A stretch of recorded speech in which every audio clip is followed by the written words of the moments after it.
नमस्ते, सलाम, good morning, बोंजो। आज मैं डॉक्टर फौजिया एक बहुत ही हमारे अफ़गानिस्तान के एक बहुत ही जाने माने पॉलिटिकल एक्टिविस्ट है, जो कि he is the Afghan generation who went through, like cascades of so much life events from his birth to all the way now. अभी तक बचपन से अब तक जिस तरह मैं हूँ, हमारी पूरी जिंदगी वतन से दूर बल्कि वतन की मोहब्बत अपने दिल में रखे हुए गुजरी है।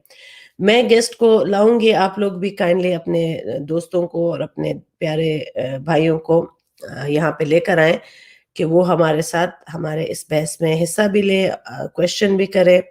गेस्ट का तारुफ करने से पहले उनका ये मैंने एक नक्शा, ये पिक्चर आपको नजर आ रही है, जो कि ये बोलते हैं कि आमू से अब्बासीन तक, मारगला और अब्बासीन ये सारे अफगानिस्तान के जो खिते हैं, और किंग अमानुल्लाह खान की तस्वीर उन्होंने लगाई है।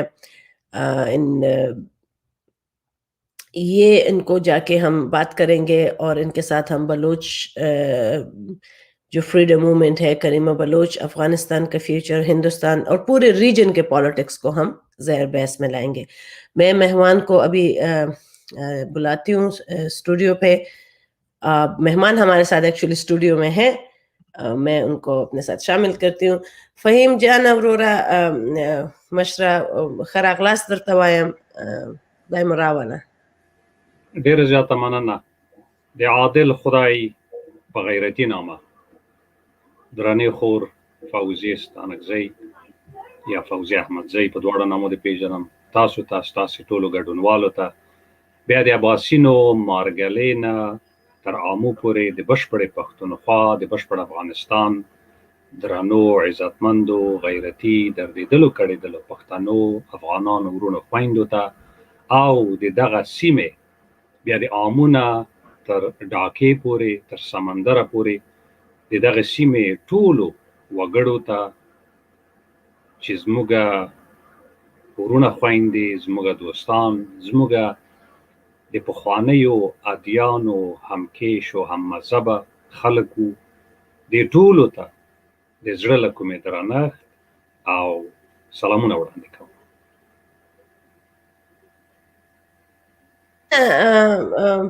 مشره، تاسو ته زه دا وایم چې د موږ دوستان هم وایي تاسو پښتو کې خبرې کوئ یا په هندي کې خبرې وکړئ.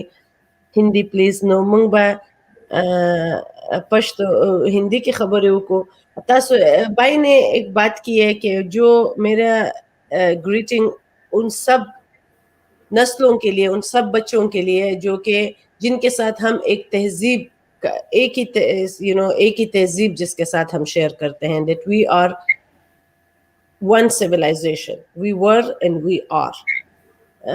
فہیم صاحب، تاسو کولای شئ په انګلیسي، آپ اگر ہو سکے تو آپ انگلش میں یا ہندی میں کائنڈلی اپنا تعارف کرائیں ہمارے دیکھنے والوں کو. بہت شکریہ.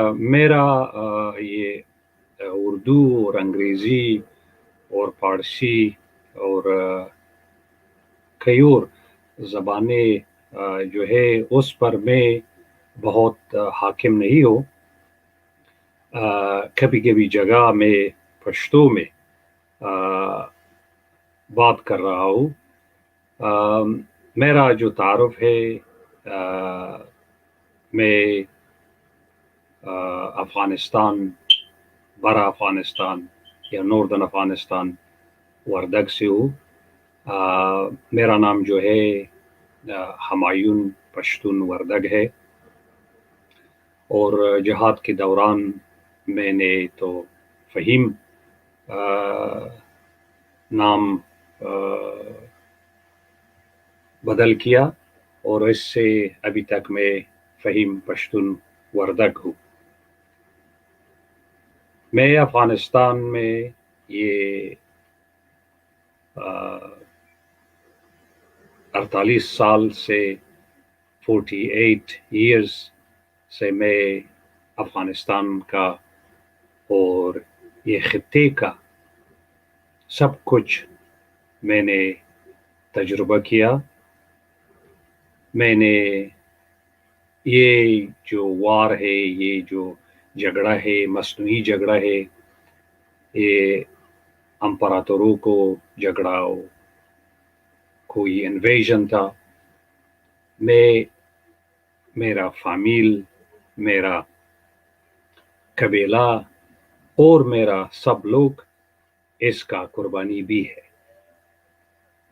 इसलिए मेरे लिए ये सवाल था, ये प्रोसेस था कि ये सब क्यों?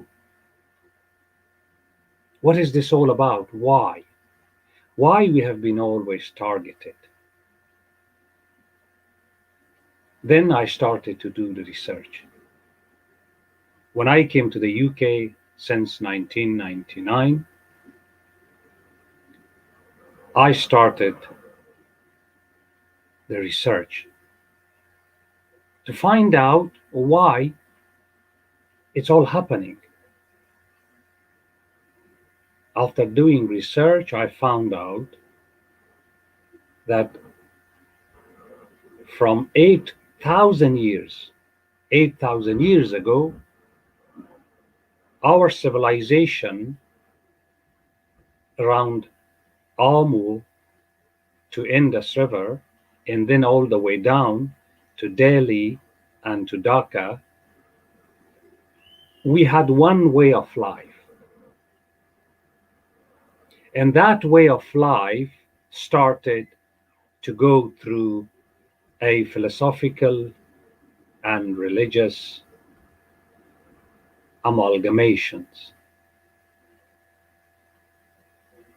You can read the history of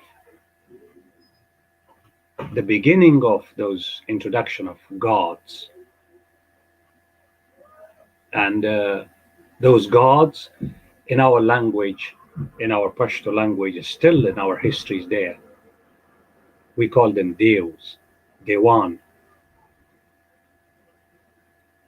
And one of very, very still surviving cultural phenomena, which is called the Zabzabane Khapirei Kisa. Zabzabana Khapirei was one of our queens, goddesses, and she was protected by Deus, Deutas. And that's all around Gandhara area, and still echoes in our ears, that history. And then you come all the way down to modern history, to the recent history of, say, 400, 500 years ago, that from Amu all the way down to Dhaka, this was the same civilization, the same culture, but with different religions. Like we had here 4 surviving religions: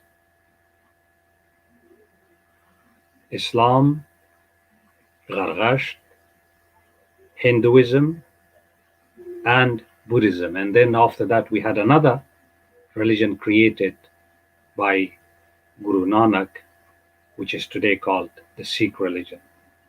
So these 5 religions, if you go deep into the roots of all these people, they share the same culture, the same values, the same sort of mentality, the same sort of, vocal.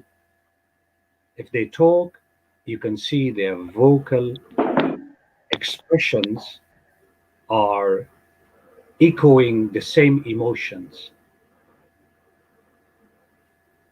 And we had from Amu to Dhaka the biggest civilization and the biggest in the world. This is on record. It's not me claiming or boasting. No. On the record, the biggest economy in the world. The British documents in the British Library, they say from Amu to Dhaka, Hind. Hind in Sanskrit means pure or water, like Hindwana. Hindu Kush, the mountain of the pure, the mountain of the water. This whole area producing between 16 to 25% of global GDP. According to Lord Wellesley's documents, at the time of 1750s, 1750s, which is the time of the Durrani family ruling this area. The currency, we had two famous currencies, rupee and pagoda. The price of rupee and pagoda, the value of rupee and pagoda was bigger than American, stronger, and value was bigger than American dollar and the British pound. What was the secret behind this? It is the common, very simple economic formula, the free movement of labor and material. And we were nearly one state. It was one country. Anybody who wanted to rule the whole area, they had to go to Delhi. Why? Because we all accepted Delhi is our capital. Delhi was our capital. If it was Sikh, if it was Hindu or Muslim of this area, or Buddhist of this area, or Gargasht of this area, or any other faiths of the area, from Kandahar to Dhaka, to rule the area, they wanted to just go to Delhi and start ruling from there. Why? Because they all knew they cannot live and survive in their enclaves. So that made, if you see Sher Shah Suri's time, when he realized this free movement of labor and material should become wider, he created the biggest road, the highway, to connect Dhaka to Amur, to Kandahar, and to Mazar-e-Sharif or Balkh, and then beyond those areas. Because they knew, if you come back after that, what happened?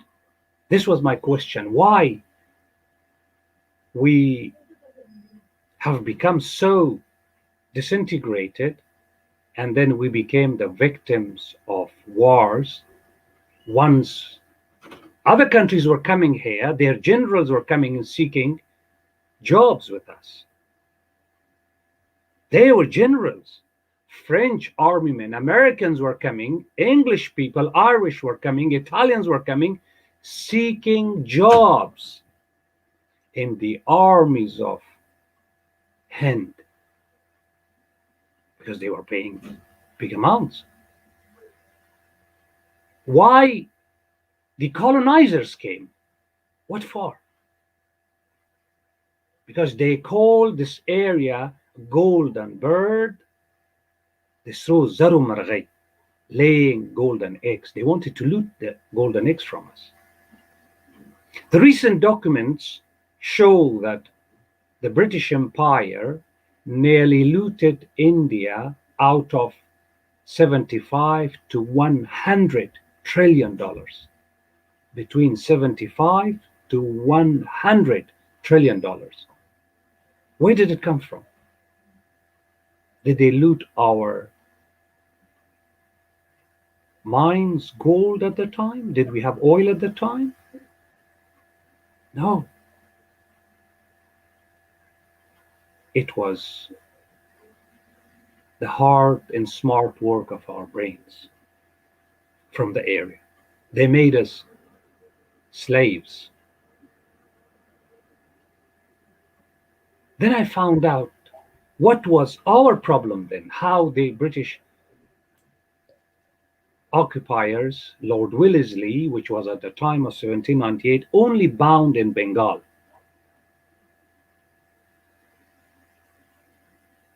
There were four big powers in Hind. The biggest of all was Zaman Shah. which he had around 150,000 soldiers, and he claimed to be ruling from Delhi. Then you had Maratha power. Then you had in Delhi the Maratha, and then you had Maharaja of Pune, and then you had another powerful princess who was called Tipu Sultan. Every individual of these four powers, they were much more powerful, 3 times powerful than British colonizers. British colonizers, they had only 12,000 soldiers. Tipu Sultan had 44, 45,000. Maharaja of Pune had nearly 30, 35,000. And Zaman Shah, as I told you, in Delhi we had like probably 50, 55,000 soldiers. And Zaman Shah, as I said before, had 150,000.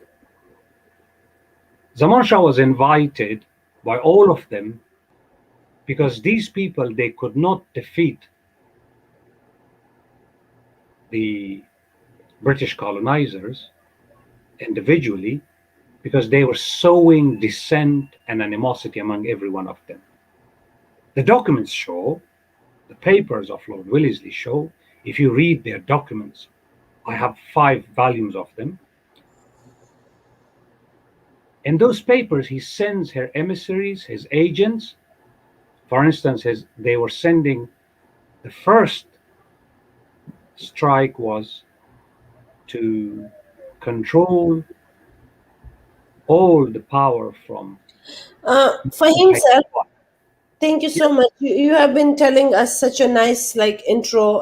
The all our commonality और फिर भारत की जो weakness रही है हमारी past में कि हम सदियों तक कॉलोनाइज रहे हैं अरब कॉलोनाइज रहे हैं हम अंग्रेजों के कॉलोनाइज रहे हैं डॉक्टर साहब आपने बातें सुनी आपको भी बातें बहुत अच्छी माशाल्लाह, बहुत खुशी। नमस्कार आप दोनों एक ही मुझे कहा ना कि आप दोनों एक ही मंजिल के मुसाफिर हो तो ये जो मंजिल अब ढूंढने में आसानी होगी ना जब इत्तेफाक राय एक नुक्ते पे होगी फिर हम सब मीर तो एक ही होगा लेकिन वो कारवां बढ़ेगी ना और उसका कोई मीर नहीं होता जो क्रांतिकारी होते हैं ना उनका मीर नहीं होता कोई भी वो सारे ही मीर होते हैं वो सारे एक कारवां के हम सफर होते हैं तो आप एक बहुत मुश्किल कठिन दौर से गुजर रहे हैं जिस तरीके से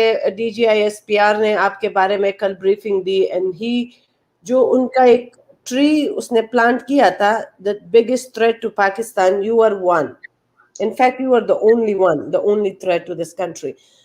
आपने फहीम सर की भी बातें सुनी आप काइंडली आप भी बताएं उन्होंने जो कहा है हिस्टोरिकली बिल्कुल जो शवाहिद जो आप फील करते हैं वो आप सहमत हैं वो उन्होंने जितना कुछ कहा है काइंडली आप हमें अपना बताएं जी सबसे पहले तो फहीम साहब को भी और रोहित साहब को भी अस्सलाम वालेकुम नमस्ते सत श्री अकाल हेलो बहुत खुशी हुई फहीम साहब की बातें सुन के क्योंकि हमारे आम तौर पर ये पोर्ट्रे किया जाता है कि जो अफगान लोग हैं वो अनपढ़ हैं वो खच्चर चलाते हैं वो जानवर पालते हैं वो कत्ल करते हैं लेकिन एक इतनी खूबसूरत शख्सियत हमारे सामने आज बैठी हुई है फहीम साहब की शक्ल में और इतनी खूबसूरत बातें उन्होंने तारीख के हवाले दे के और एदाद शुमार दे के जिस तरह से उन्होंने बयान फरमाया है तो मुझे अपनी वालदा के दौर का अफगानिस्तान याद आ जाता है मुझे अपने बड़ों के दौर का अफगानिस्तान याद आ जाता है जब अफगानिस्तान जो है वो पूरी दुनिया में इल्म और नुदरत का एक गहवारा था तो जाहिर है मैं इनकी बहुत सारी बातों से सहमत हूं लेकिन he is an authority on his country so he can describe the past the history of his country better than I think any one of us on the panel so I agree with what he's saying जी thank you so much. انہوں نے بھی یہ بات کی نا کہ ہمارا ریجن جو تھا it was one of the world super power. لوگ چاہے محمد بن قاسم ہو چاہے غوری ہو, محمد بن قاسم سے پہلے بھی 10 حملے ہو چکے ہیں سندھ پر. تو بیسک یہ فہیم صاحب جو کہہ رہے ہیں نا کہ سونے کی چڑیا تھی بھارت, تو اسی لیے لوگ اٹریکٹ ہو رہے تھے نا. جی ہاں, طرف مکیہ کیوں جاتی ہے, شمع کی طرف پروانے کیوں جاتے ہیں؟ ان کو ایک سورس دکھتا ہے نا, ایک وہاں پہ کچھ دکھتا ہوتا ہے, کچھ ہوتا ہے نا, ورنہ تو کچھ نہ ہوتا. پھر ہم اتنے زیادہ کنسسٹنٹلی, مطلب ایک پہاڑ جب آپ کودتے ہو ایک ہیرے کے پیچھے, ہیرا جو ہے نا پھر آپ اس کو تراشتے ہو, اس کی قیمت بن جاتی ہے. لیکن انفارچونیٹلی ہمارے پاس جو انویڈرز آئے, چاہے وہ برٹش تھے, چاہے وہ مغل تھے, چاہے وہ عرب تھے, انہوں نے ہمیں تراشا نہیں, بلکہ ہمیں جو ہے نا میں تو کہوں گی غربت کی تاریکیوں میں دھکیل دیا. تو اب اس غربت اور جہالت کے اندھیروں اور تاریکیوں سے کس طرح نکل آئے, کیونکہ ہم تو یہاں پہ اکٹھے ہوئے ہیں. Past is something that you lay your present foundation, and we are lucky to have a past, to have a very glorious, a shining past that we can lay our presence like we already have a foundation. So all we need is to do is to how to safeguard the self interest, the regional interest, wherein evil like Pakistan is still existing, which is fueling and harboring the West interest, اور جو پرایا پن کر رہے ہیں نا ہمارے اپنوں میں رہ کے, وہ بھی ایک سورس ہے. تو جس طرح انہوں نے بیٹ ڈالی ہوئی ہے, and they are like kind of the victim of Pakistan itself is the victim of this bait, جو کہ انہوں نے اب وہ پھنس گئے جال میں کہوں یا اس کو جی جی سارے کے جھانسے میں پھنس گئے ہیں. اب کس طریقے سے ہم ہیلپ کر سکتے ہیں, ہم اکٹھے ہو کے to do the undamage that has been done. آپ اس کا جواب دیں روہت سر, اور پھر فہیم صاحب کی طرف چلتے ہیں. Thanks, ma'am. Thanks a lot, Fahim sir, for joining us. آپ نے جو کچھ بولا, it was wonderful and a wonderful insight into the history. I would like to ask you one question, sir. کہ Pakistanis always say, as both of us, both the countries, Afghanistan and India, have shared a long history and mutual friendship, wonderful mutual friendship for the past 2,000, 3,000 years. Mahabharat, the Kandahar is mentioned in Mahabharat, and we used to have matrimonial alliances. But Pakistan says, why India is having so many consulates in Afghanistan? What is the cause? What is the reason? So can you please give me some more insight why Pakistan is so much offended by consulates, Indian consulates in Afghanistan, and what's the reason for that? Sure. I will give you the reasons. In Afghanistan, we have a saying.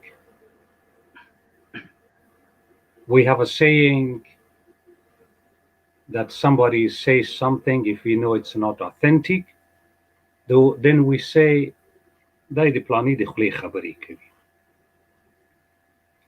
Whatever today you hear, آپ جب سنتے ہیں اور سن رہے ہیں یہ consulate کی باتیں, یہ پنجابی لوگ کا بات نہیں ہے, یہ وہ انگریز سامراج کا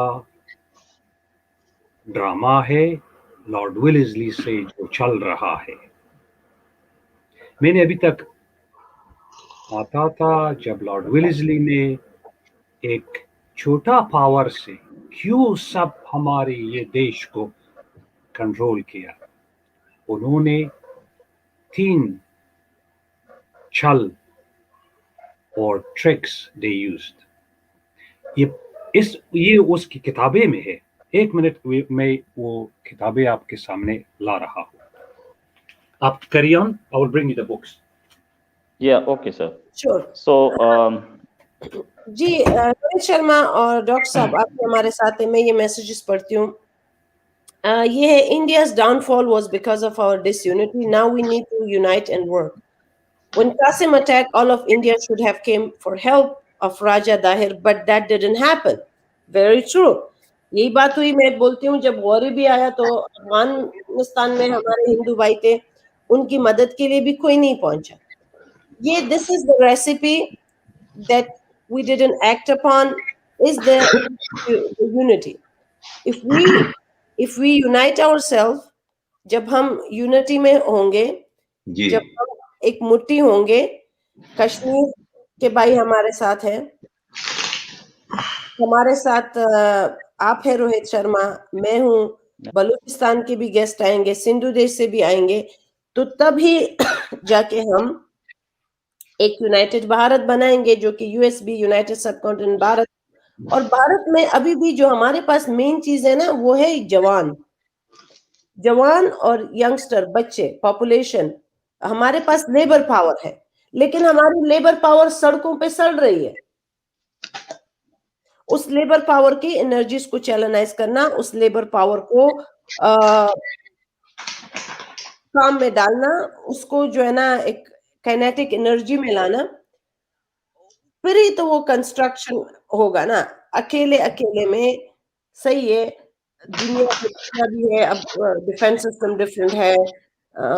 आप देखें, अगर डिफेंस या आप असलहों पे, आर्मी पे कोई मुमलिकत सस्टेन रह सकती, तो फिर रशिया भी सस्टेन रहता है ना. हमारे जनरेशन के आंखों के सामने रशिया कितने टुकड़े उसके हो गए, जो कि इतना यूनाइटेड था. वो कह रहे हैं ना कि हमारे 10,000 साल की सिविलाइजेशन हवा में उड़ गई.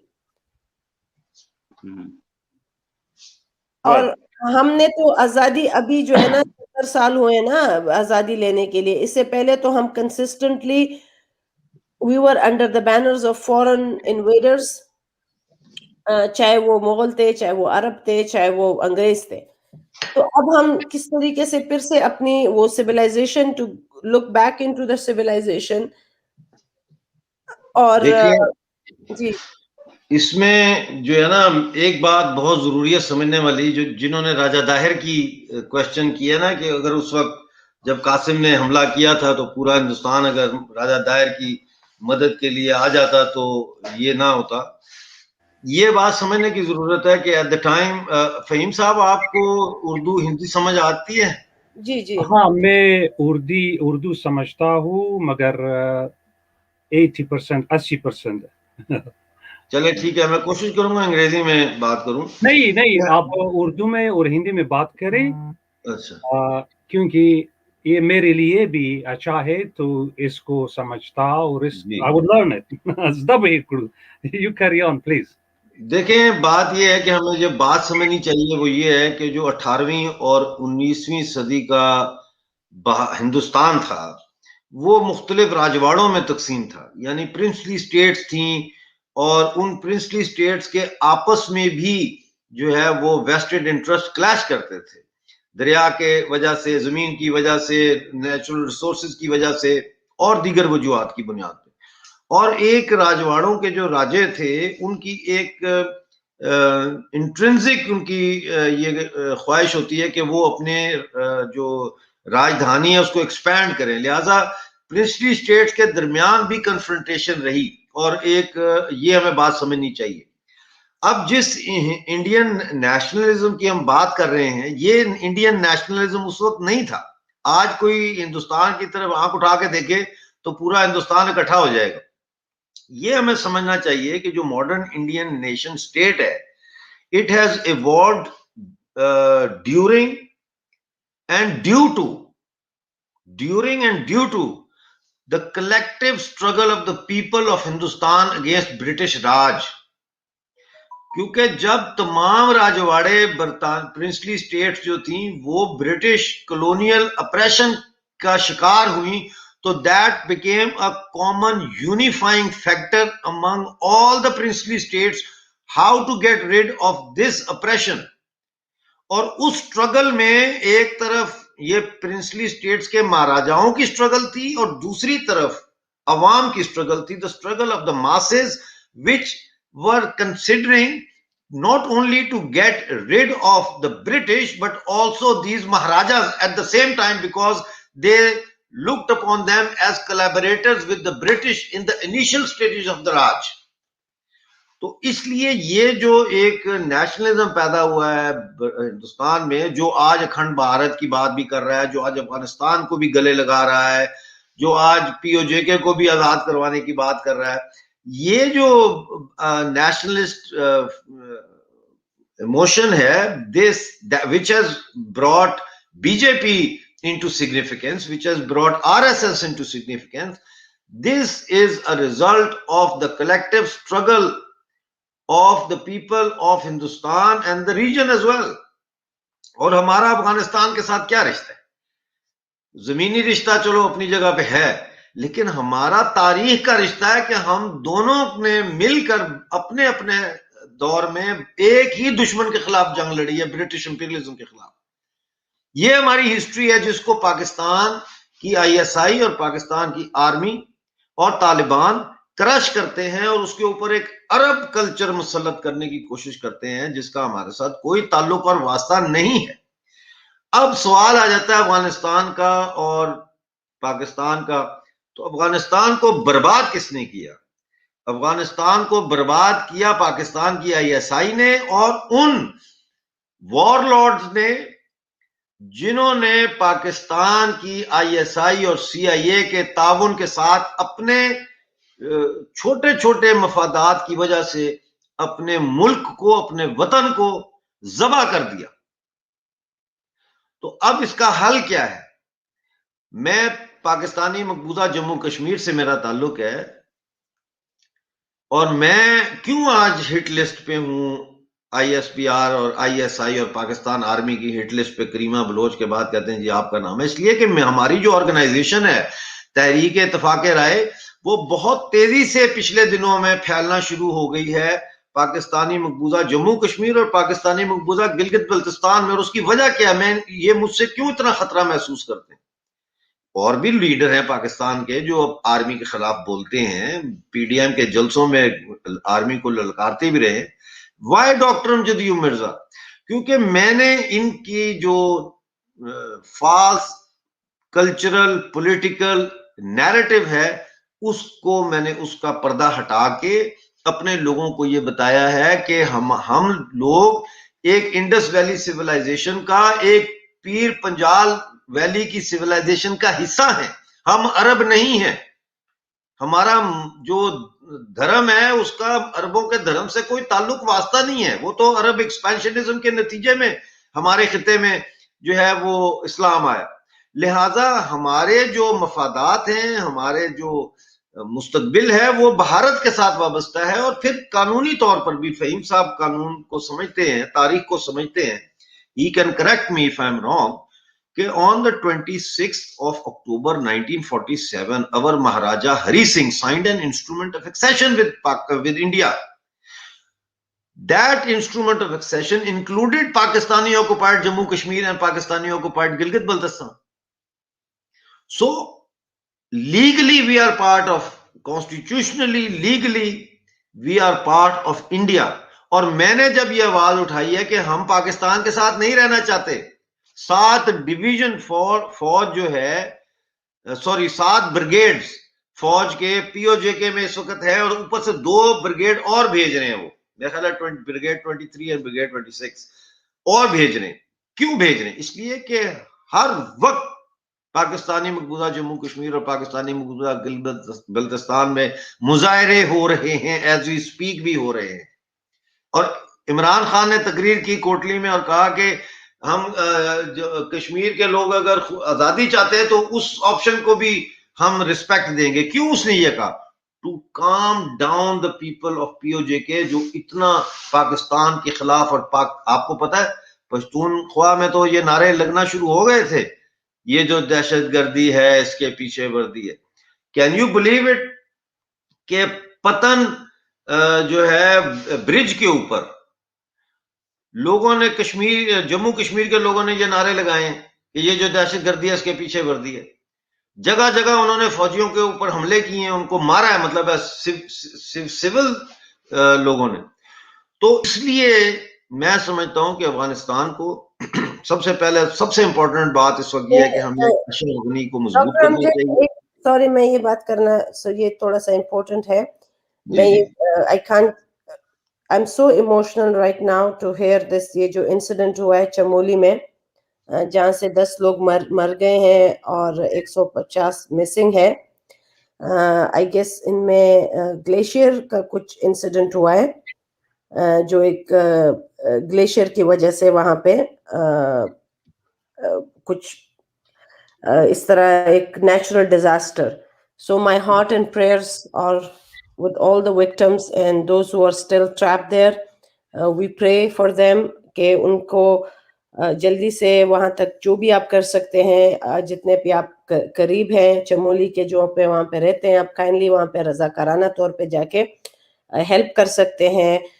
جن فیملی نے those who lost their loved one, kindly extend your gratitude and help them, volunteer for them because it's really cold. سردی بھی ہے تو ہمارے جو بہن بھائی ایک یہ حادثہ ہے چمولی کا اور اوپر سے پشاور میں جو لانگ مارچ ہو رہا تھا اس پہ بھی پانی پھینکا. جگہ جگہ مسجدوں میں اعلانے ہوئی ہے کہ ان کو روکا جائے اور یہ پاکستان کی اسٹیبلٹی کے خلاف ہے.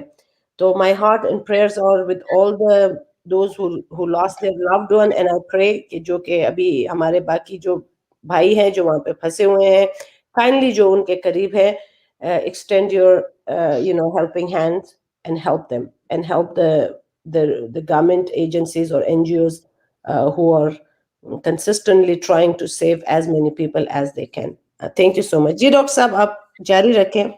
تو اب اس میں یہ ہے کہ ہمیں اشرف غنی کو بچانا چاہیے ہر قیمت پہ. اور پاکستان کے جو یہ جنرل ہے قمر جاوید باجوہ نے جو پچھلے دنوں راولپنڈی میں ایئر فورس کی کیڈٹس کی پاسنگ آؤٹ پریڈ میں جو تقریر کی اور اس میں کہا کہ we should extend the hand of friendship and peace in all directions.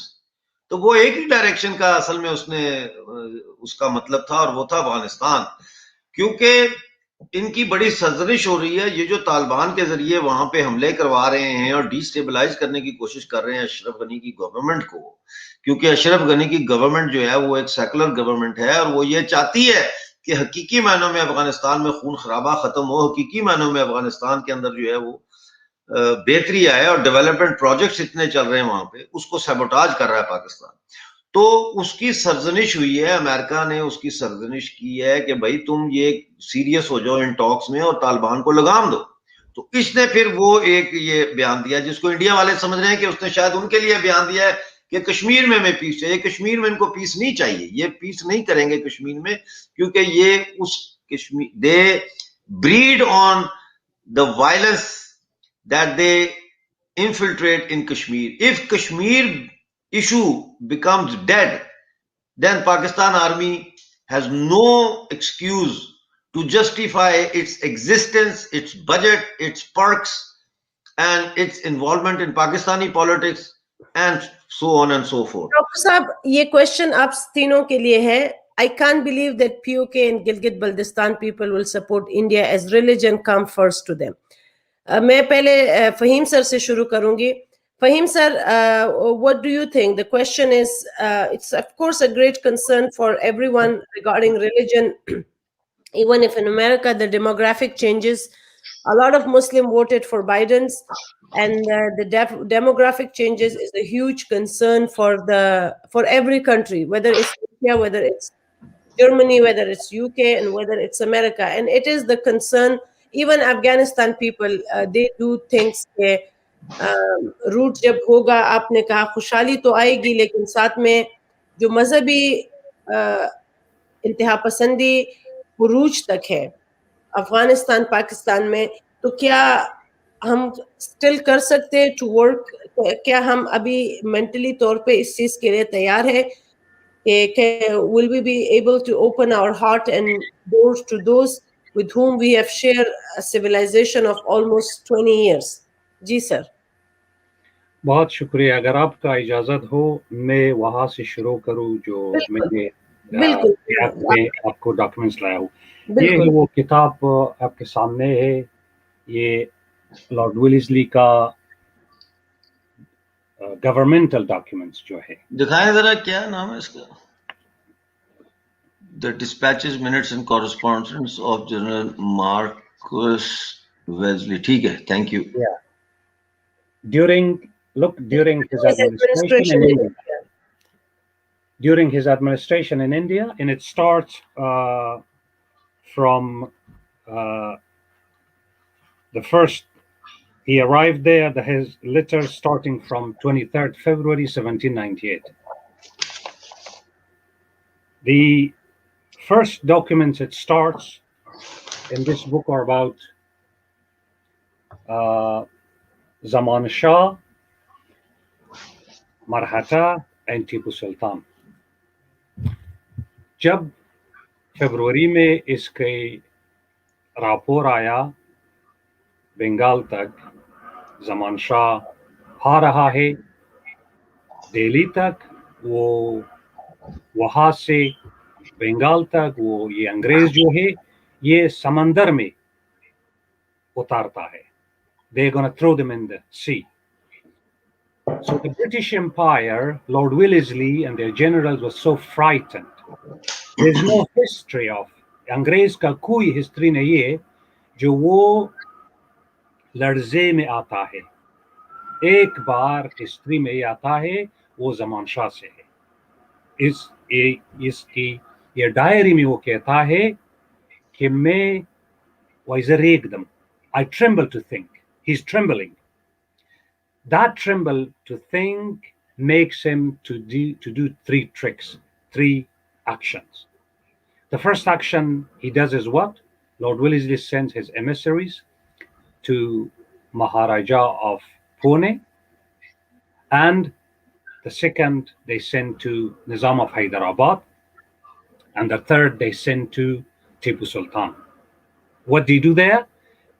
For Maharaja of Pune and for Nizam of Hyderabad, they provoke them. They show them that if they occupy Tipu Sultan's areas, as you rightly said, those princely states were in clash with each other. Mm-hmm. So this is the British is provoking them. That if you occupy Mysore, see in Mysore how many, big hectares of land are there. How many hectares are there? How fertile the land is, and how beautiful those girls and women are. So they are provoking their both greeds and the lust. This is what the British Empire is doing. That's the first thing. Second, they send 112,000 rupees. Lord Wellesley, at the hands of Mehdi Ali Khan, who is their agent, और हम उसको जासूस कहता है, उसके हाथों में हाजी खलील जो पार्स का टुडेज ईरान का सफीर है, उसके हाथों में ईरान का बादशाह को 112,000 रुपये, जो 1 रुपये वहाँ वक्त डॉलर और पाउंड का अर्जिश उसका बहुत ज्यादा था. To do what?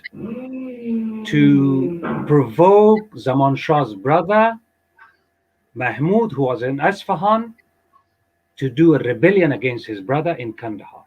That's the second thing. And imagine what's the third thing. The third thing Lord Wellesley does, he asks their embassy in Turkey to seek a fatwa.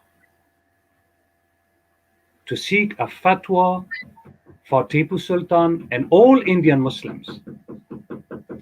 And they make the fatwa. Sultan Salim and their Mufti Azam.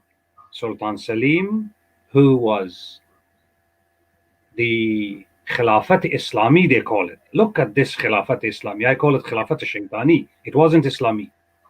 That Khilafat Shaitani writes a fatwa, gives it to Lord Wellesley. You know what they write in the fatwa? It's there in this book. In this book. It says, it orders the Muslims of India not to fight against British and English colonizers. They make their freedom and protection of their land and mother haram on them. It means you don't have to fight against the British and English colonizers. If you do, you would become infidel, you would go to hell. And all these three things, they work. As soon as Lord Wellesley takes that fatwa, he makes thousands of it copies and spreads it in Mysura and other areas. Writers, they make wrong accusations against Mir Sadiq. There is no document about Mir Sadiq here that he was agent of the British. No, it was the fatwa that worked. It was the provocation of the greed and lust of these Muslims of Hyderabad, of Nizam, and the return of Zaman Shah, because Zaman Shah's brother took the 112,000 and he started a rebellion in Balkh and Herat. And Zaman Shah was in Lahore, that the news reached him that his brother has got rebellion. He took his 150,000 soldiers, the whole Shahin Shahiyat army जो था ये कंदहार में वापस गया. ये है मेरे लिए एक दर्स जो तारीख का तारीखी दर्स है. The same thing is going on. When the British Empire was leaving, I have read all the documents. They chopped 3 nations in two pieces. The first thing was they chopped the head of Delhi, which was the Pashtun and the Afghans, and then they divided in 2. After that, they chopped Punjab in 2 pieces, and then they chopped Kashmir in 2 pieces. And then once they chopped these areas, what they did, they created their entities. Before chopping these things, they created Punjab Regiment in 1840s. It was the same Punjab Regiment, which is today, their grandsons are leading the Punjab's Murtad and fascist army. It was the same army, the same regiment, who defeated the greatest mutiny of 1858. They killed their own Punjabis, they killed their own Muslim brothers, they killed their own Hindu brothers, they killed their own Sikh brothers, they killed their own Pashtun brothers, because this Punjab regiment was created for this reason by the British criminal colonizers. By the British criminal colonizers. For that Punjab regiment, there was no place to be kept in Delhi. So what they did, because they knew they all had their hands all the way to their necks in the blood of their own brothers and sisters, because they could not survive in Delhi. So for that entity, they created a boundary in a country. That is what Mountbatten was responsible to create, a country for them, for their future usages.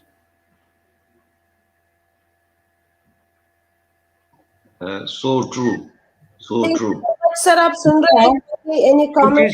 The same, sorry, now it is the same British criminal colonizers' children and grandsons and their friends in British institutions and in the CIA and NATO's intelligence entities that they hide this British created Punjab regiment from us, and they inject animosity against Punjabi.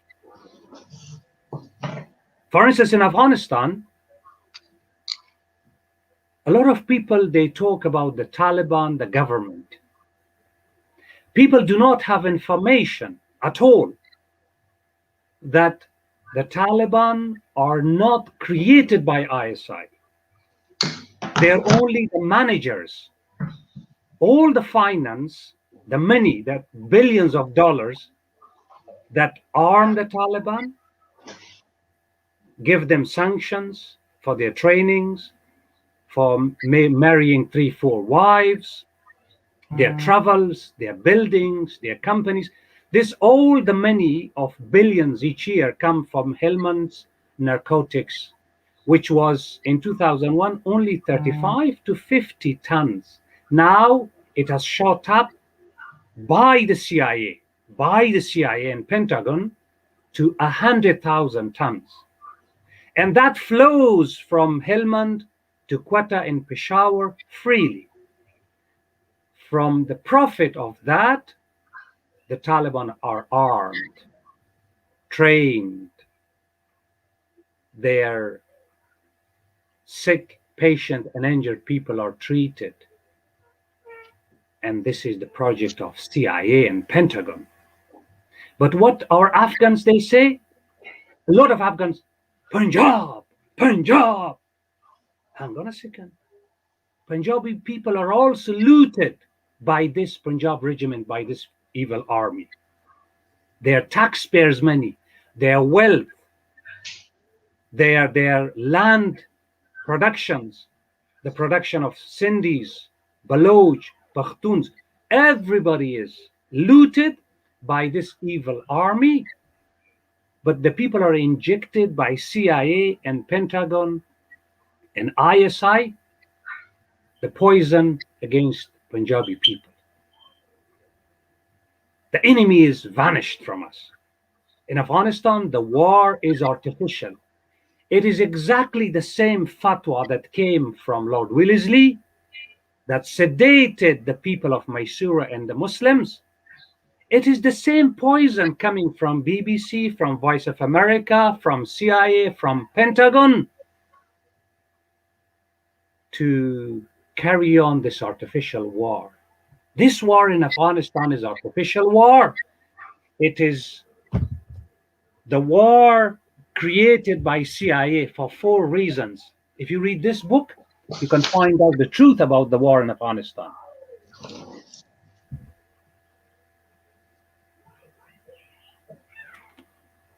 We learn up to one thing. Fahim sir, I wanted to share one thing, especially आपने भी कहा और doctor साहब अमजद अयूब मिर्जा ने भी ये बात की है। पाकिस्तान वो फैक्शन है जो उन चीजों का प्रो है जिनके खिलाफ भारत के सिटीजन है। मतलब अंग्रेजों के खिलाफ हमारी मलालाई ऑफ माइवान उठती है, वो बोलती है कि माइवान के शहीद नश्वे खुदाई गुलाले या बैनंगी तदे सातमा। फिर हमारी झांसी की रानी जो बहन है वो भी तलवार उठाती है और वो भी नारा लगाती है कि आज नहीं तो फिर कल नहीं, you know, do or die now or never। तो इनके खिलाफ जो फैक्शन अभी तक बरसरे पैकार है, मैंने बोला है कि अगर आप CIA की बात करते हो, अमेरिका तो ब्रिटिश वाले ही हैं जिन्होंने यहाँ पे कॉलोनाइज किया। और अभी जब भी आप अगर ब्रिटिश की हिस्ट्री पढ़ते हो तो उनको first world second world war में जब भी कोई भी उनको प्रॉब्लम आता है, उनके पीछे भाग के जाते हैं अमेरिका वाले, उनको स्टेबिलिटी और सपोर्ट देते हैं and they are rescuing them. I feel the same was for Khilafat Tehreek जो कि तुर्की की खिलाफत थी, उसमें भी जो उनके मुगल आए इन अ वे, वो भी तुर्की में जो उनकी अपनी हुकूमत है उनको सपोर्ट करने के लिए इंडिया का वेल्थ वहां पे एक्सपोर्ट कर रहे थे। आज भी यही कुछ हो रहा है कि ब्रिटिश की सपोर्ट या उनको भी जो फीड कर रहे थे, they were a parasite on the rest of the world. Same was खिलाफत was a parasite on the rest of the world, the colonist were a parasite on the rest of the world.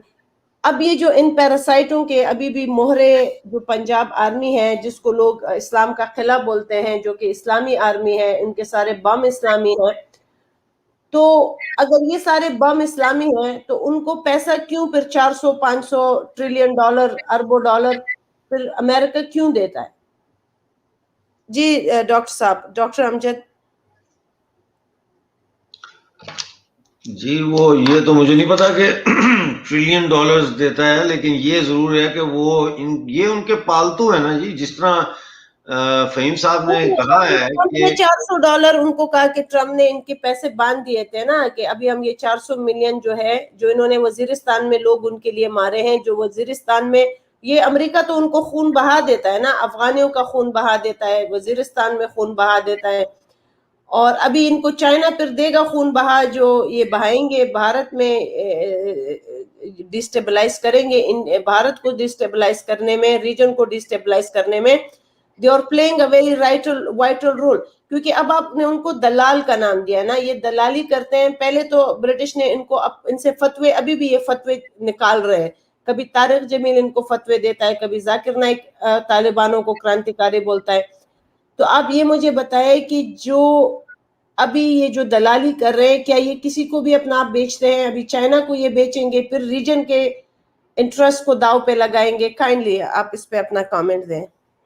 دیکھیں China کو تو انہوں نے بیچ دیا نا۔ اب بلوچستان میں جو جنرل ایمن بلال ہے، میجر جنرل ایمن بلال، انہوں نے تو خود کہا ہے کہ کنفیس کیا ہے کہ مجھے جو ہے وہ چائنا نے بہت بھاری رقم دی ہے تاکہ بلوچستان میں 6 مہینے کے اندر اندر جو ہے وہ تحریک آزادی کو ختم کیا جائے۔ اور جنرل قمر جاوید باجوہ کا آج ہم نے ریڈیو مالیہ میں بھی بتایا ہے کہ ہمیں وہاں سے بڑی مستند خبر ہے کہ باجوہ نے اس کو گرین سگنل دے دیا کہ جس کو مرضی گولی مارو، اور 6 مہینے کے اندر وہ اس کو حوالے کرنا چاہتے ہیں چائنا کے۔ تو یہ تو ظاہر ہے کسی کو بھی بیچیں گے، because from the very start this has been a mercenary army. یہ ایوب خان نے بھی امریکہ کو آفر کی تھی کہ لاؤس اور کمبوڈیا میں آپ کی جو لڑائی ہے اس میں اگر آپ چاہیں تو ہم we can serve for you. پھر آپ دیکھیں یہ جو ابھی حال ہی میں آپ دیکھیں کہ $1200 سے $1500 پر منتھ کی تنخواہ ان کو دے کر تو آذربائیجان لے کے جایا گیا، ترکی وہاں لے کے گیا، ان کو 300 ان کے فوجی وہاں گئے ہیں اور وہاں لڑے، اور یہ جہاں پہ بھی ان کو کوئی پیسے دے گا یہ لڑیں گے۔ اب سوال یہ ہے کہ اس فوج سے اور اس فوج کے تسلط سے نجات کیسے حاصل کی جائے، اور یہ اہم سوال ہے جس پر میں چاہوں گا کہ فہیم صاحب کی جو ہے وہ میں he can shed some light on this کہ how are we going to get rid of this Pakistan army۔ Rohit Sharma آپ بھی کوئی سوال کرنا چاہتے ہیں؟ دونوں سوال ایک ساتھ لیں۔ روہت سر۔ میڈم میرا سوال ایکچولی ابھی تک آنسرڈ نہیں ہے۔ میں I was asking Fahim sir that why is Pakistan so much in trouble or so much concerned about Indian consulates in Afghanistan؟ پہلی چیز، and secondly کہ what is the problem having so many consulates in Afghanistan? We have traditional links with them. So, and thirdly, you just said that it is America which is pumping in money through Punjabis to create unrest in Afghanistan. So is the Pakistan not culpable for that? Why is Pakistan doing it? If I give Pakistan $1 billion to use their own nuclear missiles on Karachi and Lahore, will they use it? I was coming to your questions to answer. See, as I told you, it is not the state in Islamabad they are doing this.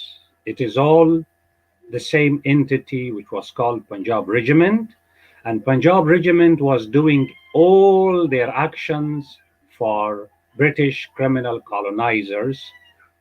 Under their orders, they were killing their own people. And under their orders, they were saying everything they were told.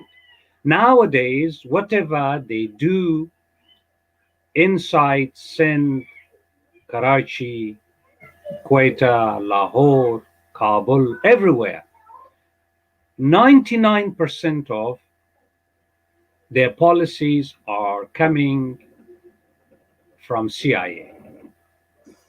See, all these colonizations, they go and control the resources, loot it. If they could use religion, they started, the religious extremism was started in this region by the British. The father of Ikhwanism is Sayyid Jamaluddin Afghan.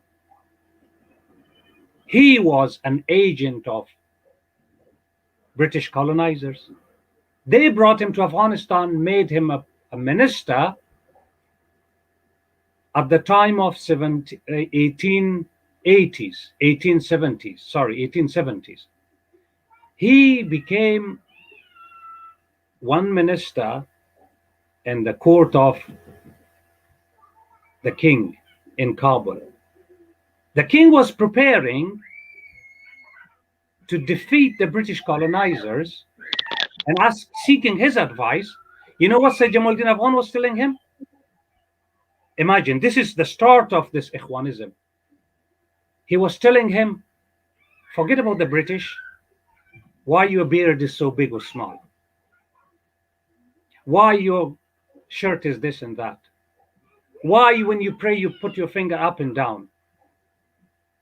This is how the British wanted him to preoccupy the minds of the people in Afghanistan on trivial religious issue, to start the clash between themselves.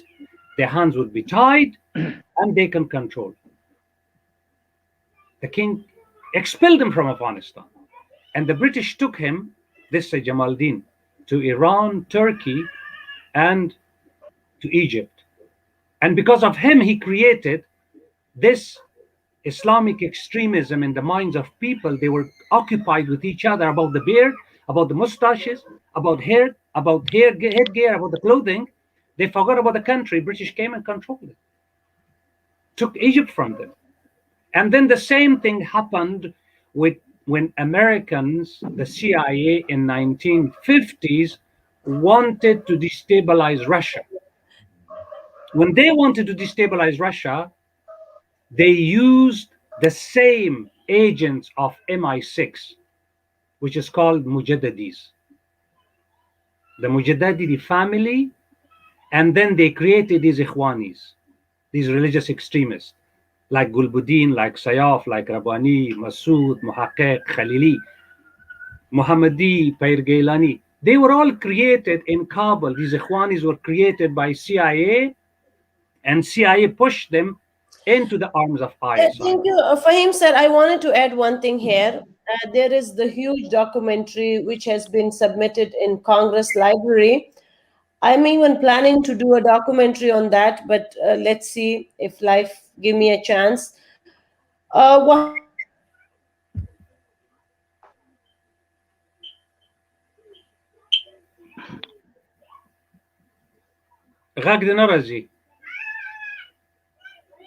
Sir, can I ask one more question? I mean, like, my question still remains unanswered. I'm coming to that. So the whole thing started, the old colonization, they control the country. New colonization, which is by the United States of America, their colonization is not to loot a country.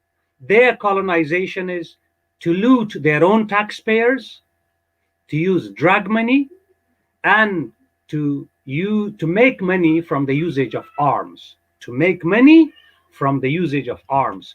This is what in DPG has been created. This is the DPG in this book. Sir, but then, right. Everybody knows, everybody knows what America is doing. Why is Pakistan? Would you like to? Exactly. So when British colonizers, they used the Punjab regiment for their interests, CIA is using ISI for their interests. So whatever they talk about, ISI is talking about consulates. It is not their word, it is the CIA, because CIA does not want their dirty actions, their dirty project in Afghanistan. Because CIA does not want to be blamed. I show you a documentary, just go watch it, about the Vietnam War. In Vietnam War, the CIA could not finance militias in Vietnam through the government money to do their dirty works. What they did, they forced those militias to bring them opium, and the CIA would ship opiums in the coffins of dead Americans into America, and they destroyed the whole city of Harlem, which were black people. It's a documentary. I'm not creating things. Yeah, the same thing they have done in South America as well. Exactly. They did the same in Nicaragua, the same in Cambodia, sorry, in Colombia, the same in Mexico. They are doing the same in Afghanistan. In Afghanistan, Helmand's narcotics shot up to 100,000 tons. CIA does not want Indian consulates or Indian eyes or Afghan eyes around the area. So they tell ISI to say why is there. They don't tell it. Why? Because Indian consulate eventually will get some information about the flow of narcotics from Helmand to Quetta to Kandahar and to Peshawar, because that is the main artery of the Taliban's finance. ISI cannot afford even 1 rupee, cannot afford to give 1 gun to the Taliban. They cannot feed their own army. They cannot feed their own government. Do they have this amount of money to finance 100,000 Taliban militias every month to do the treatment of 10 to 15,000 Taliban injured people? NATO cannot do it. Afghan government with billions of dollars, they cannot treat their soldiers. I've seen in Indian hospitals soldiers that government cannot pay them. What's happening to? Have you seen any Taliban injured to die of their injuries anywhere on the streets? No, they're all taken to Karachi, Lahore, Islamabad, and Quetta's very modern hospitals. So how much how much heroin is being produced? You said 100,000 ton. Yes, 100,000 tons of opium, heroin, chars, all of them. It has shot up to 100,000 tons. It is $1 is this billion. every year or a month? Every year. Every year. It shot up. It is not a simple amount. So what is happening? If you see the documents of WikiLeaks, for the first time I realized it. I heard stories from people in Helmand. I heard stories from the soldiers in Helmand. Why nobody's talking about the narcotics? The CIA is controlling and has given it to the hand of the Taliban. Why? Why CIA is giving Afghanistan's narcotics in the hands of the Taliban? Why? Because they are the same people. The project is CIA's project. And why is CIA doing it? Because they want for their weapons heads, targets. And who the target is? Those poor people who are victimized, forced, denied justice, forced into mountains, and ISI make them suicide bombers, give them a weapon. When they come back to Afghanistan for revenge, because Dostum and Ashraf Ghani and NATO criminals, they committed crimes against him, he comes back for revenge, and NATO targets him with their drones, with their millions of dollars of weaponry, and they have made $3 to $6 trillion for the past 19 years in this artificial war, in this criminal war in Afghanistan. So this war is an artificial and criminal war. Now, when you come back to the question how to get rid of this Punjab's evil and fascist army, you have to educate the people of Punjab, you have to educate the people of India, you have to educate the people of America and NATO to first stop their godfather, to stop the flow of the narcotics from Afghanistan, to expel the forces, the evil forces of NATO from Afghanistan, who are using their weaponry, making money from the weapons in Afghanistan, destabilizing the region, and then the people of Punjab can destroy this evil army, and then we can move forward that Amut to Abbasin would be one Afghanistan, and then both Kashmirs come together, Sindh would be together, and then all of us, Kabul, Kashmir, Lahore, Delhi, and Dhaka, we can create the same old subcontinent that would all people will enjoy a prosperous life. That is the solution. Why is European Union creating European Union.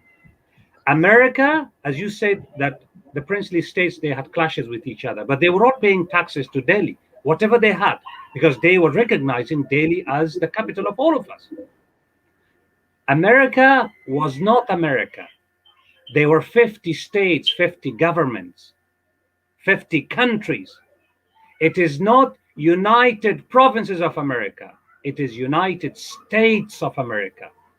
हमारे लिए ये America का मुत्तहिदा इयालात कहता है। ये बात गलत है, ये सही नहीं है।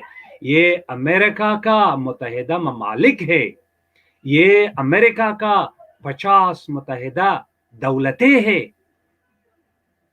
If they can create 50 states and 50 countries, they can make one amalgamation of America. Why can't we were one and come back to one and destroy the main source, this cancer?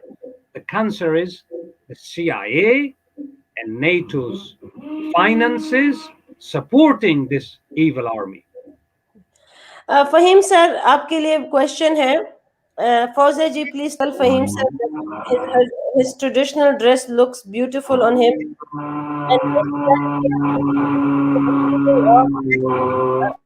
खुदा गवाह movie. तो वो भी Faheem sir भी बोल रहे हैं कि वो उसने शुरू में बोला ना, अस्सलाम वालेकुम सरजमीन हिंदुस्तान, उसने भारत बोला है कि हाँ, सब उन दोस्तों को नमस्ते जो कि हम एक ही क्रेडल से आए हैं और हमारे वजूद का मंबा एक ही है, सर चश्मा एक ही है.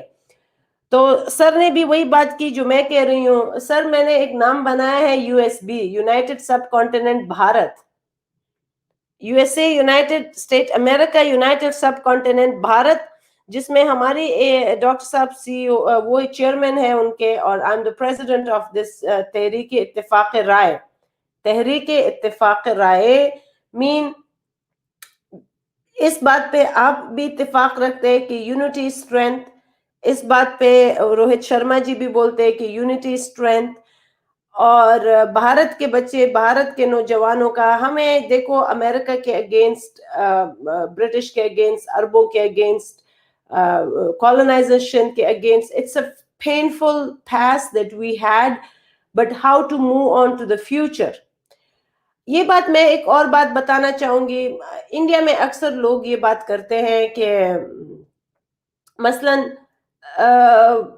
There is a lot to work on. जवानों के लिए रोजगारी, हमारे जवानों की जो एनर्जी, उनको कैसे यूनिफाई करके कंस्ट्रक्ट बनाया जाए, किस तरीके से हम एक मूर्ति होके, we deserve a good first world life. Whether the people in Afghanistan, in Pakistan, in Bangladesh, in India, in Nepal, which was one country, and we are going to be Afghan again, and we are going to be the USB, we are going to be the Afghan Bharat. और इसके लिए what is the formula, Fahim sir? What do you have in hand for us? How can, जिस तरह America में कोई आपसे कुछ बात बोलता है ना, आप आगे से बोलते हो, how can I help you? How can we be able to help us and the people to bring them on a common platform where we can unite as one nation and work for the best and the better interest of the region and the best interest of our future generation and today's Jawan? Ji sir.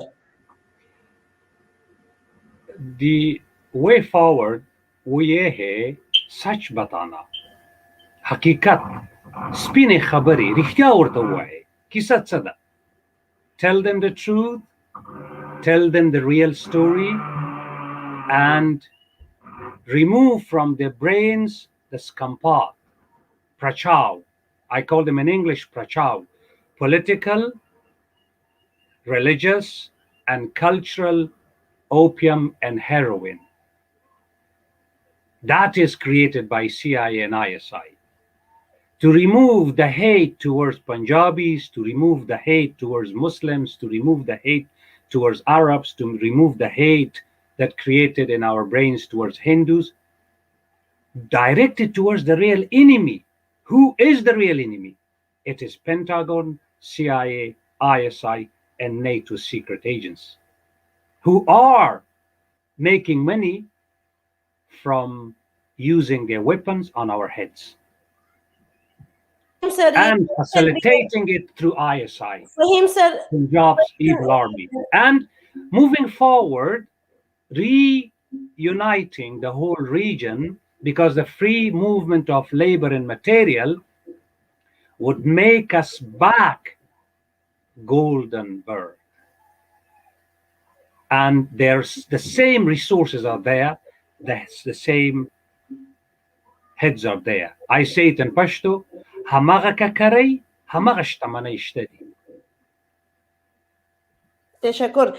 Fahim sir, ये question है, if Afghan peoples of Hazara Shia Pashtun, if all they can't think in the same way, and people are divided in tribe, how can we be united?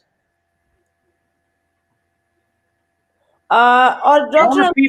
Our people are not disunited because they hate or they have any problems against each other. Our people are divided by the colonizers. They poison their brains against each other. If you go to villages, in No, my village, Faheem sir वो उनको तो मैं जरा थोड़ा सा इनको बताती हूँ ना, अफगानिस्तान में भुट्टो के एरा पे भुट्टो ने जाके नसरुल्लाह बाबर को लेके एक एजेंट भेजा जिन्होंने 7 जिहादी तंजीमें बनाई। हिजब इस्लामी जो कि इन्होंने सर जी ने नाम लिया है, गुलबदीन हिकमतयार है, उसने CIA और ISI ने एक बना दिया। वो CIA ISI ने अलग तक नहीं बनाया, they didn't create it by their own. It was the plan of CIA that ISI followed. यहाँ पे थोड़ा सा ये होता है ना कि America is the kind of the breeding which feeding the feeder of the rest of the world, इसी तरह बोले जाते हैं ना, अब ये पैसे दे रहे हैं, सबको खरीद रहे हैं।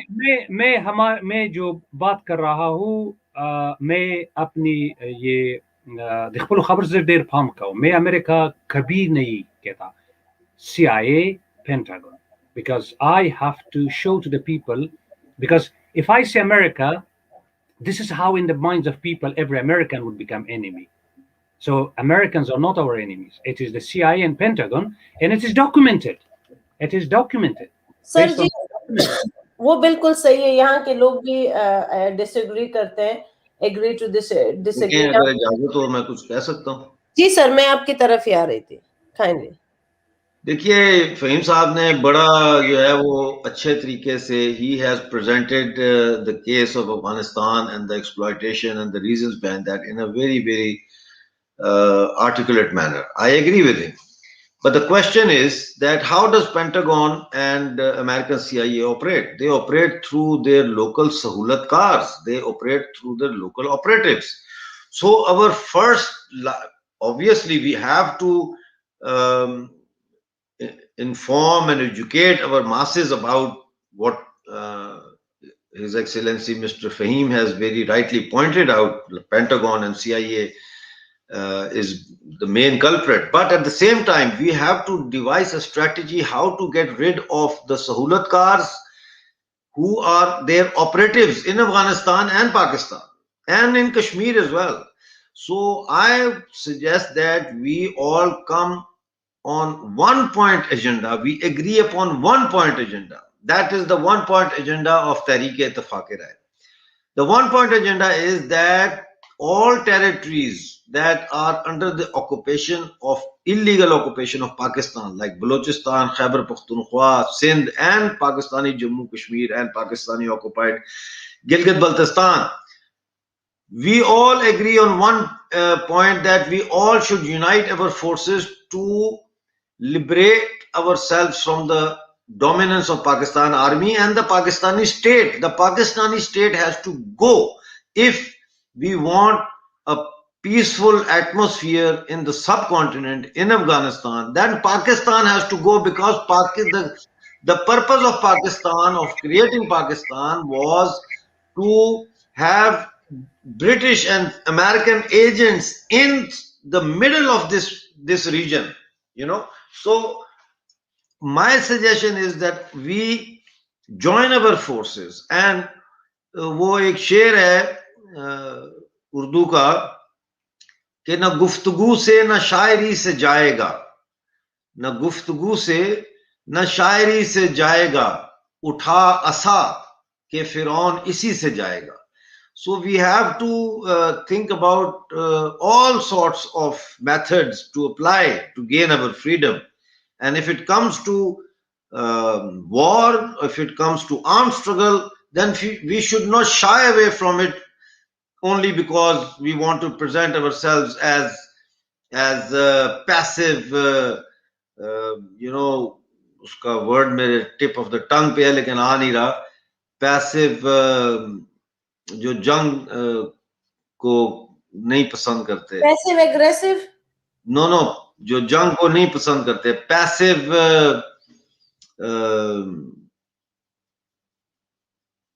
اہنسا والے ہیں جو عدم جو تشدد. پیسو، ہاں جو پیسو ہیں، non violence.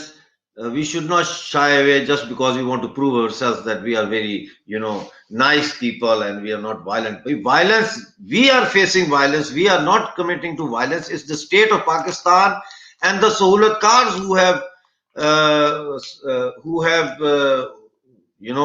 applied violence against us because we refuse to be subjugated.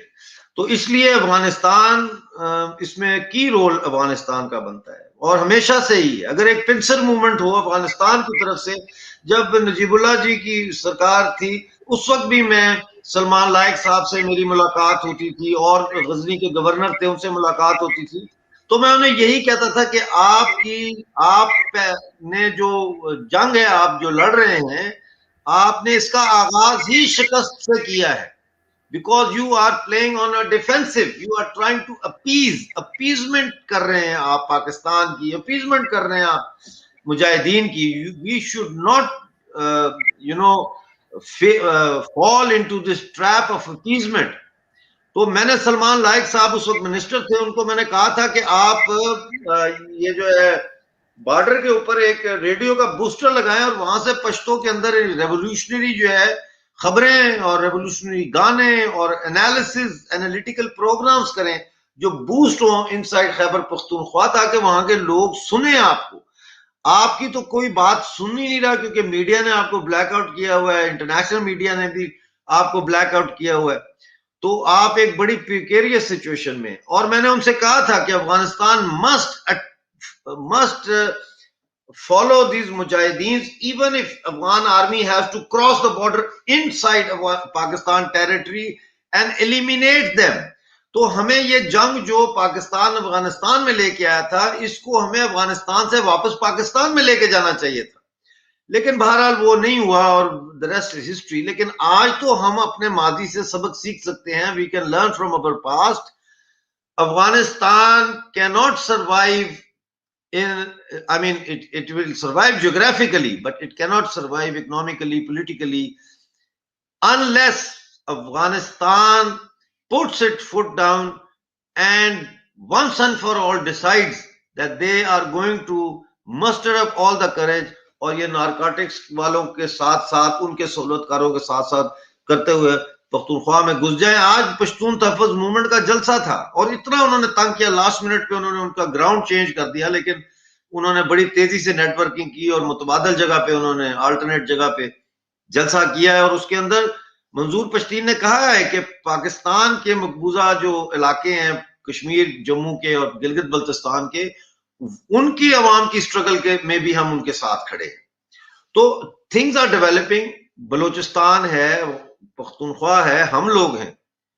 تو ہمیں کیا یہ ایک ایک کر کے ایسے ایلیمینیٹ کرتے جائیں، ہم ان کو دیکھتے جائیں؟ کریمہ بلوچ کو مار دیا، ساجد بلوچ کو مار دیا، کل ڈاکٹر امجد ایوب مرزا کو بھی مار دیں گے. تو کیا آپ ایسے بیٹھ کے بس پروگرام کریں گے؟ ہمیں کوئی we have to take practical steps. Thank you very much. As you stated, there are certain Faheem sir, میں آپ سے یہ بات بولوں، کوشچن ہے، اس کو شارٹ میں آنسر دیں، ہم پروگرام بھی پھر ختم کریں گے. ہمارے ساتھ میوان سرباز بھی شاید ہے.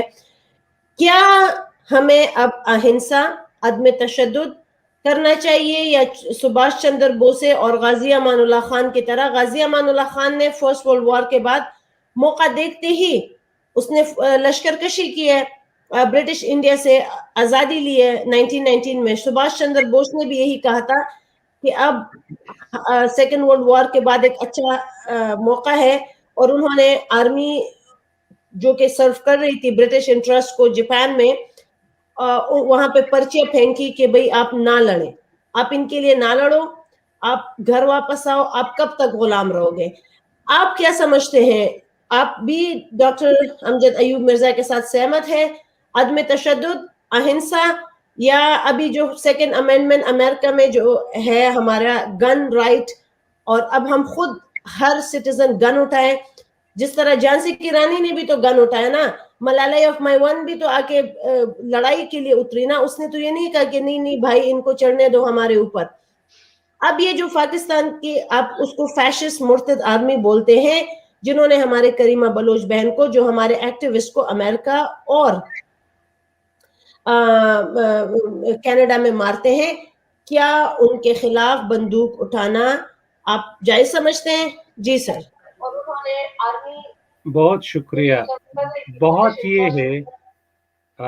ये है कि हमारी सिचुएशन जो है इसका इस ज़माने के हालात से मुताबिक ये तहलील करना चाहता है। हम उसी तरह अदम तशद्दुद नहीं, और उसका there is no feasibility of the old non-violence movement, and the violence in today's world is in the hands of the Taliban and the government. Today's violence is the game of American arm manufacturers, which is called defense complex. If you take up arms, so you become one of their clients. So you kill your own people, they make the money. So what is the solution? We have, as Amjad Saab earlier on talked about the Russian invasion and why they couldn't cross Durand line, the Russians did not allow them. As today, the CIA and Pentagon has tied up the hands of the government in Kabul. Even they do not allow, CIA and Pentagon does not bombard the Taliban sanctuaries, their leadership, their training camps, their finances, the trade of drug trade, because it's for their benefits. They do not even blacklist the Punjab's evil and fascist army, who is behind the Taliban, not only killing Afghans, destroying. And they blacklist Balochistan Liberation Army. Even they do not allow the Baloch Liberation Army to destroy these. Why? Because it's their game. They want to control it. It is in their hands. So the violence and non-violence of the old days, they do not work for this region. Today in the world, we have a new phenomena, a new entity, which is called ICC, International Criminal Court. We want you all to know that we are taking the cases of all the victims in Afghanistan, whether it is killed by the Russians, by Najib, by Gulbuddin, by Sayyaf, by CIA, by Pentagon, by ISI, by Ashraf Ghani, by Mullah Omar, by Mullah Hibatullah. I call all of these killers Japap. Japap. WAMs, warlords, human rights violators, and mass murderers. I call them Japap. I want to bring all these Japaps to the International Criminal Court, and I have asked the whole world to support me, to reach out to my victimized nation, which is 4.5 million people are victimized. I want to take the whole cases of 4.5 million people who are killed, maimed, and vanished with the arms of and the defense complex of CIA and KGB and ISI of Punjab Evil Army into The Hague to the criminal court. This would show to the world that what the CIA and Pentagon is doing. This would show to the Punjabi nation, to the Sindhi brothers, to the Baloch brothers, to the Kashmiri brothers, to the Pashtun and Uzbek Tajik brothers, and to my Indian neighbors, that what an inhalation, what annihilation of humanity has happened here. What has happened here? The whole world, the European Union would know. And that would put a hand of the American people on CIA. And I'm sure ICC would bring the Pentagon leaders, CIA leaders, Bush, Blair, and the NATO's leaders to The Hague for the crimes against humanity. They have murdered my 4.5 million people. Even if they do not bring them to the court, this news would create a new world. The Vietnam War diaries and documents forced Johnson to resign from office. At the moment, for the past 6 years, the Taliban only killed 50 Americans in Afghanistan. But in America, the war veterans who returned to America, for the past 6 years, nearly 60,000 of them, they committed suicide. 30,000 of NATO soldiers have committed suicide. Why? Because they have not killed any terrorists. They killed only our children, our women. They bombarded our villages. It is an artificial war. We have to show to the world this is an artificial, criminal, and illegal war. And it is feeding CIA and Pentagon and the Punjab fascist evil army. And their evil actions through the court would bring a new era that we, in Pashto, in all the languages we say, gilas nimde, gilas nim dakde, nim tashte, nim dakde. Is the glass half empty or is the glass half full? Or there is water in the glass. I have the third one. I always say, be positive, be optimist. We all have to focus on the weakest point. The weakest point of Pentagon is the genocide of Pashtuns in Afghanistan. The weakest point of ISI and Punjab's evil and fascist army is their genocide, the crime of genocide in Afghanistan. Their crime of genocide in Kashmir and Baluchistan. Their crime of genocide in Sindh and in other areas. These crimes can only be brought to justice in ICC. Even if no action is taken, the world would know. And then from there, our action plan is we have to bring Pashtuns from Kuza Pakhtunkhwa, which is occupied Afghanistan, southern Afghanistan, up to Abasin Margala, together with Kabul. And we tell the people of Punjab, you deserve to have your own brothers, East Punjab together, Sindh, Baloch, Kashmir together, and then we all sit together, Kabul, Kashmir, Punjabi, Sindhi, Delhi, and Dhaka. We reunite this region.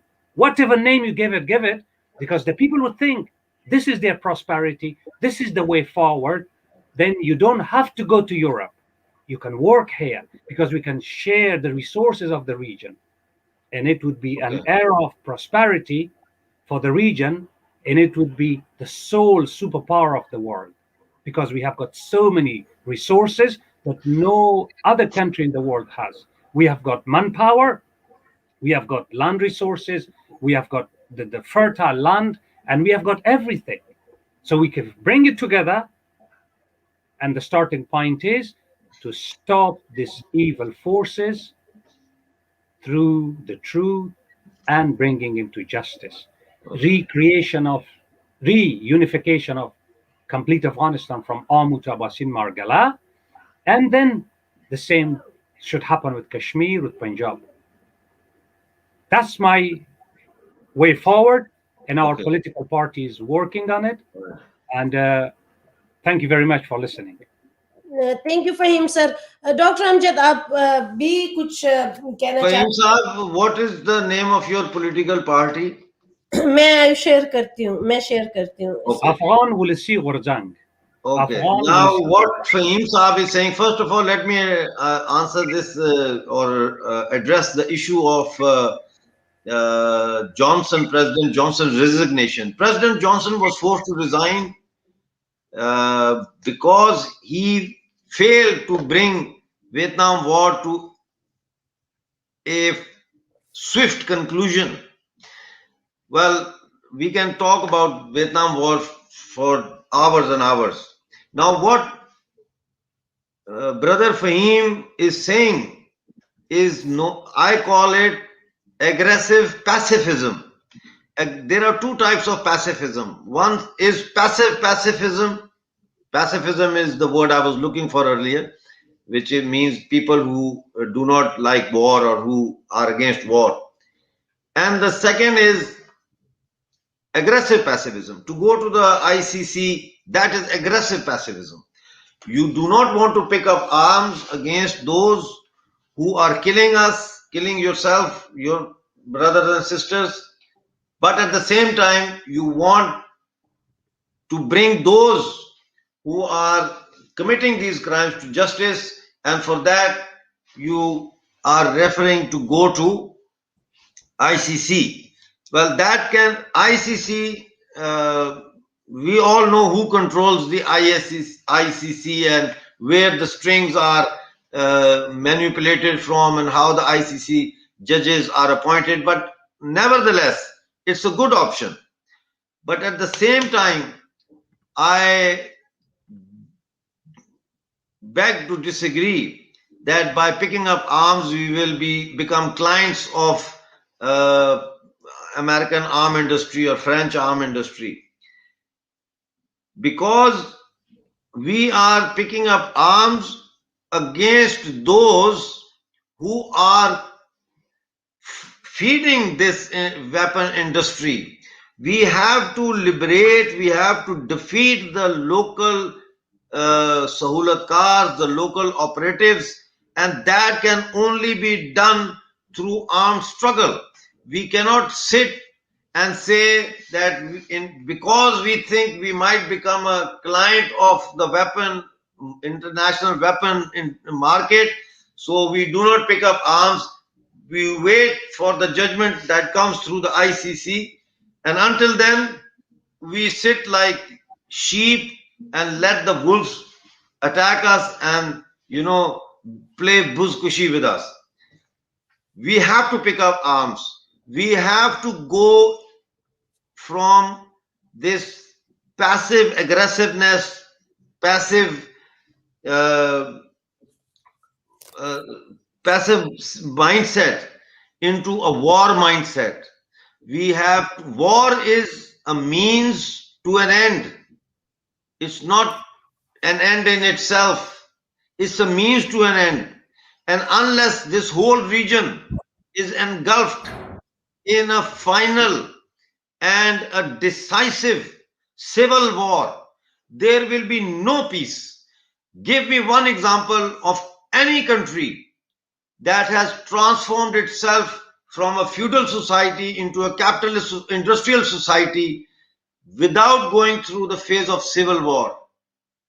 Any country in Europe, America, Australia, Canada, any country, it cannot happen because those who have will not disembark from their ownership of means of production voluntarily. It has to be taken from them. The state that is in the hands of Pakistan military has to be taken from them. It has to be snatched from them. And that can only happen if our people raise arms and start a guerrilla war or a conventional war, whatever kind of war the circumstances allow, against the Pakistan army, against the state of Pakistan. There will never be peace in Afghanistan or India or this region. And I conclude on this statement because it has been too long, this meeting going on. Thank you so much, sir, for joining us. Fahim, sir, what is your comment on Dr. Saab's, what he said? I respect his comments. I understand his frustration, and I understand his views. And I understand his logic as well. I would tell him just a very simple example. What is your supply chain of arms struggle strategy? Just show me who is going to support you in your arms struggle, and how are you going to utilize the minds of those people who are going to be taking arms and would be under your command to go. Look, we have gone through it for the past 48 years. Those people who believed in such struggles, they used all ideologies, and they had 500,000 armed soldiers with Scud missiles, with thousands of tanks and artilleries. But because they were not with the indigenous thinking, they were not armed with the indigenous thinking, and they were not armed with indigenous supply chain, they collapsed. You talked about Dr. Najib. Dr. Najib was exactly in the same mentality that he brought the Russians to Afghanistan. The Russian invasion into Afghanistan killed 1.5 million people. Russians got defeated.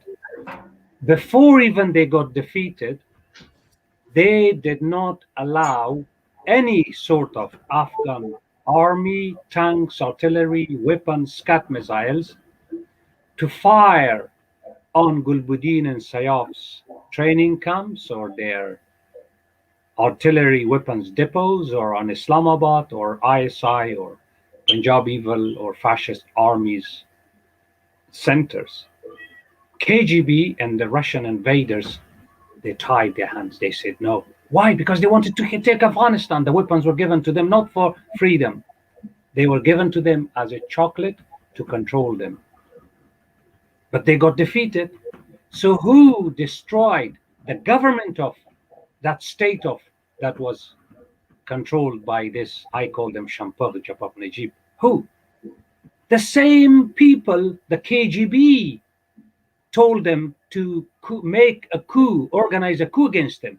Dostum was Masood, Mazari, General Nabi Azimi. And these four people went to Jabal Saraj, and they came back and told him to step down. Gulbuddin was saying, Sayaf was saying, Rabwani was saying, the whole world was saying to Shampar Japap Najib to step down, but nobody could force him to step down. The Russians, the KGB, his godfather, forced him to step down. They organized the coup. He was running away. Who stopped him from Kabul airport? Dostum and Masood's militias. Who armed, who created Dostum's and Masood's militias? The same Dr. Najib.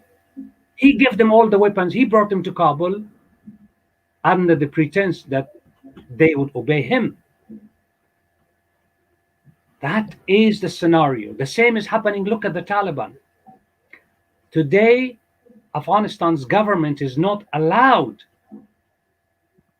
to do anything against. You see, the whole army is in their hands. What can they do? Nothing. The same CIA is forcing Ashraf Ghani, when I call them Japap Ashraf, this forcing CIA, the same government, to stop supplying weapons and support to Afghan National Army's posts in provinces. So when they are starving, no weapons, nothing, then CIA is telling ISI, and ISI is sending these Pampur, Danpur, Japap Hebatak, or the Taliban militias, and they kill those young soldiers who are starving. How could, this is not my saying, this is from the defense minister in Kabul, this is from the second vice president in Afghanistan, who says, how could someone on motorcycles come and defeat tanks, artilleries, weapons, and airplanes? How is this done? It is done through a plan of CIA, because they are supplying him, they are financing them, and it is their project. Why? Because CIA wants them to control this military post, to lift up their boost their morale, to give them political makeup.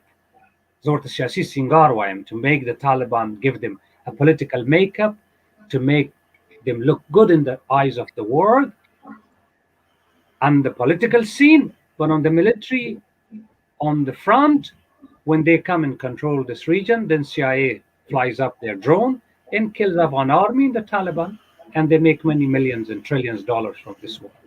That is, if you are going to carry on to that, I think you leave that armed struggle till all you exercise these political and Fahim sir, just means. Fahim sir, If you have, Fahim sir, just 1 minute, if you have exhausted all these means, didn't work, then nobody can stop you from weapons. We haven't exhausted this justice. I haven't exhausted ICC yet. I haven't exhausted the training of my people, telling them the truth. At the moment, my people don't know the truth. So how can I tell them to take up arms? I have to first educate people. This process of ICC will educate the people of Punjab, the people of Kabul, people of Kashmir, people of India, people of Europe, and people of America. You would see a new era would start and would be successful, and uniting Afghanistan from Amu to Labasin and bringing the culprits of ISI to justice. It would be their destruction. Punjabis would help us. Indians would help us. And then would move forward towards Kabul, Lahore, Delhi, Dhaka, Kashmir, and Balochistan would be reunited, and we'll have the prosperous region. That is our way forward. Thank you. Music to my ears what you are saying, but unfortunately I think that's not practical. Whereas you have raised the question of who's going to supply us arms, what will be our supply line and all that. That is a speculative question. When the time comes, we will be able to find out. Hold on a minute. Yeah, hold on a minute. ये live मेरा खत्म हो रहा है, हम फिर भी programme कर रहे हैं क्योंकि just hold on a minute, let me finish on this.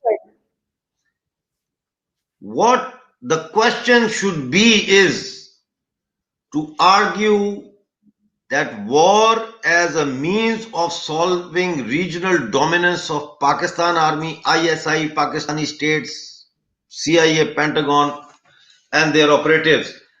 What I'm saying is not that I like to go to war, not that I like to, pick up a gun. What I'm saying is that the only solution to our regional, this hodgepodge of terrorism and all this warmongering is war. We have already, how many more avenues do you want to exhaust before more Afghans and more Kashmiri of Pakistani occupied and Baloch are killed? There is no doubt in the people of Pakistani occupied Jammu Kashmir or Pakistani occupied Gilgit Baltistan or Balochistan or even Sindh that all avenues of dialogue and negotiations with these people have been exhausted. The question is, how soon can we join our forces and fight the last war that can get us rid of all wars? Thank you very much for your time. And thank you very much. I have this, I don't want this program to ruin. That's what I want to end it on a good note. And we will be coming again. My one Sarbaz joined us very late. Thank you for joining us. Thank you so much, Mr. Fahim Wardak, for joining us. It was a pleasure and an honor having you here. Khudai Murawala, Ji Ayanu, Namaste, Sat Sri Akal, Jai Hind, Jai Afghanistan, Jai Bharat. Or Vaishudeva Kutumbukum means in Sanskrit, world is one family. We Bharats are one family. And charity begin at home. Definitely, world is one family, Vasudeva Kutumbakam, but charity begins at home. First, we have to make Bharat our own ancestral home, a peaceful heaven for its current youth, for our old, for our weak, for our parents, and a prosperous, strong, progressive nation for our coming generation and children. Thank you so much for joining me. Good night and wonderful day wherever you are on the face of this world. Thank you. God bless you. God bless you.